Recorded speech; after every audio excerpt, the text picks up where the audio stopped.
ഈ പറഞ്ഞ പോലുള്ള മാരക രോഗങ്ങളിൽ ഒന്നാണ് ആസ്തമ. ആസ്തമയെ പറ്റിയിട്ട് പറയുകയാണെങ്കിൽ ഇപ്പം മിക്കവാറും ആളുകളിൽ നമ്മൾ കണ്ടുവരുന്ന ഒരു രോഗമാണ് ആസ്തമ എന്ന് പറയുന്നത്. ആസ്തമയ്ക്ക് ഈ പ്രകൃതി ചികിത്സ കൊണ്ട് WHO പറയുന്നത് മാറാത്ത ലിസ്റ്റിൽപ്പെട്ട ഒന്നാണ് ആസ്മയും. WHO അങ്ങനെ ഒരുപാട് രോഗങ്ങളെ പറ്റി മാറില്ല എന്ന് പറയുന്നത് നിയന്ത്രിക്കാൻ മാത്രമേ പറ്റുള്ളൂ. അത് ഒരു കണക്കിന് അവരുടെ ആ ശിഷ്ടപ്രകാരം നോക്കുമ്പോൾ അവർ പറയുന്നത് ശരി തന്നെയാണ്.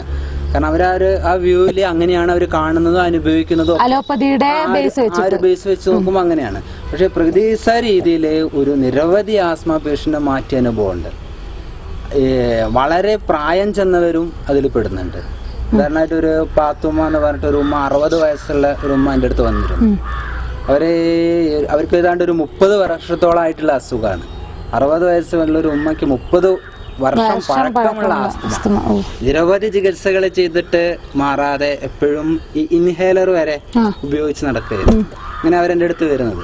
ശരിക്കും 1 മാസത്തെ ട്രീറ്റ്മെന്റ് അവർക്ക് നമ്മളവിടെ കടത്തി ചെയ്തിട്ടുള്ളൂ. പക്ഷെ അതിനുശേഷം ഇന്ന് വരെ ഒരു ആരോഗ്യ പ്രശ്നങ്ങളുമില്ല.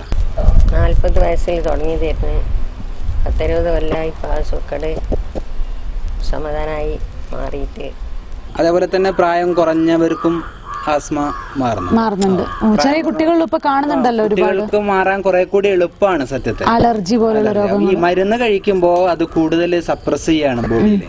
അപ്പൊ മരുന്ന് ഒഴിവാക്കിക്കൊണ്ട് ആസ്മ പേഷ്യനെ ചികിത്സിക്കുമ്പോൾ ആസ്മ വർദ്ധിക്കും. വർദ്ധിച്ചാൽ മാത്രമേ കഫം കംപ്ലീറ്റ് പുറന്തള്ളപ്പെടുന്നുള്ളൂ. ആ വർധനവിന് വേണ്ടി കാത്തിരിക്കുകയും ആ വർദ്ധിക്കുന്ന സമയത്ത് അതിനെ പുറന്തള്ളാൻ സഹായിക്കുകയുമാണ് പ്രകൃതി ചികിത്സ ചെയ്യുന്നത്. മറ്റു ചില ചികിത്സകൾ ആ സമയത്ത് നമ്മുടെ ശ്വാസനാളി വികസിപ്പിക്കാനുള്ള മരുന്ന് ഇൻഹേലർ വഴി ഉപയോഗിച്ച് വികസിപ്പിച്ചു കൊടുക്കുകയാണ് ചെയ്യുന്നത്. അപ്പൊ ഈ കഫം ഡിസ്ചാർജ് ചെയ്യാണ്ടിരിക്കും ബോഡിയിൽ. അപ്പൊ നമുക്ക് സ്ഥിരമായിട്ട് ആസ്മ ഇരിക്കും. മരണം വരെ ആസ്മയായിട്ട് കഴിയേണ്ടി വരും. ഇൻഹേലർ കൊണ്ട് താൽക്കാലിക ആശ്വാസം ലഭിക്കുമ്പോൾ സ്ഥിരമായിട്ട് നമ്മൾ ഇത് കണ്ട് കഴിയും. അതേസമയം നമ്മളിങ്ങനെ വലിവുണ്ടാകുന്ന സമയത്ത് പുറന്തള്ളാൻ വേണ്ടിയിട്ടുള്ള പല ക്രിയകളും ചെയ്ത് ഇത് കണ്ടുവരുന്ന ഒരുപാട് ആളുകൾ ഈ ഇൻഹേലർ ഉപയോഗിക്കുന്ന ആളുകളായിരിക്കും ഒരു പക്ഷേ. അതെ. പല ആൾക്കാരും ഇത് അനുഭവങ്ങൾ കേട്ടിട്ടും ഒക്കെ വരുന്നവരും ഒക്കെ ഇൻഹേലറായിട്ട് ഉപയോഗിക്കുന്ന ആൾക്കാരുടെ ഏതൊരു അവയവത്തിന് വരുന്ന തകരാറുകൾ മാറ്റാൻ ആ അവയവത്തിന് വിശ്രമം കൊടുക്കണം. ഓക്കെ. അപ്പോൾ ഉദാഹരണം പ്രമേഹ രോഗിയാണെങ്കിൽ പാൻക്രിയാസിന് വിശ്രമം കിട്ടണം. ആ വിശ്രമം എങ്ങനെ കൊടുക്കും എന്നുള്ളതാണ് പ്രകൃതി ചികിത്സയിലെ ചികിത്സ. മറിച്ച് മരുന്ന് കൊടുക്കുമ്പോൾ രക്തത്തിലെ ഷുഗറിനെ നിയന്ത്രിക്കുക മാത്രമാണ് ചെയ്യുന്നത്. അലോപ്പതി മരുന്ന് ഏത് മരുന്നായാലും ശരി, ഏത് മരുന്നായാലും അലോപ്പതി ഹോമിയോ ഏത് മരുന്നായാലും രക്തത്തിൽ നിയന്ത്രിക്കുകയാണ് ചെയ്യുന്നത്.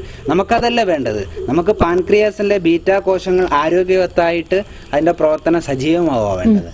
അപ്പോൾ ആ അവയവത്തിന് കൂടുതൽ വിശ്രമം കൊടുക്കുമ്പോൾ അവിടെ സ്വയം കേടുപാട് എളുപ്പം കോശങ്ങൾക്ക് തീർക്കാൻ സാധിക്കും. അങ്ങനെ ഒരു ഉപവാസഘട്ടം കഴിഞ്ഞിട്ടാണ് പല പ്രമേഹ രോഗികളും പൂർണ്ണമായിട്ട് മാറുന്നത്. കഴിഞ്ഞ ഏതാണ്ട് 9 വർഷം